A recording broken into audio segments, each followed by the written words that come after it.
Hi friends, welcome to my channel Bunny honey vlog. ఈరోజు మనము rose milk తయారు చేయడం చూద్దామండి. దానికి కావాల్సిన పదార్థాలు ఒక్కొక్కటిగా చెప్తాను.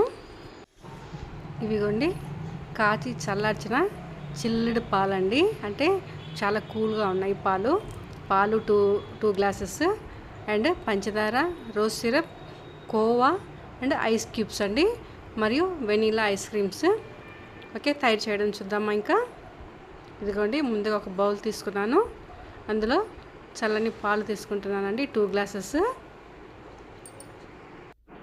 ఇదిగోండి, చల్లని ఫ్రిడ్జ్లో నుంచి తీసిన పాలండి.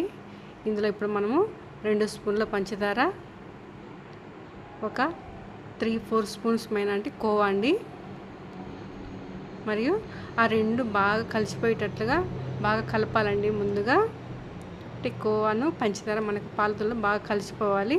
ఇదిగో చూడండి, కలిసిపోయింది కదా. ఇప్పుడు మనము రోజ్ సిరప్ తీసుకుంటున్నామండి. రోజ్ సిరప్ మనకు పాలకు సరిపడా తీసుకుంటున్నాను. మినిమం 3 టేబుల్ స్పూన్ అయినా సరిపోతుంది.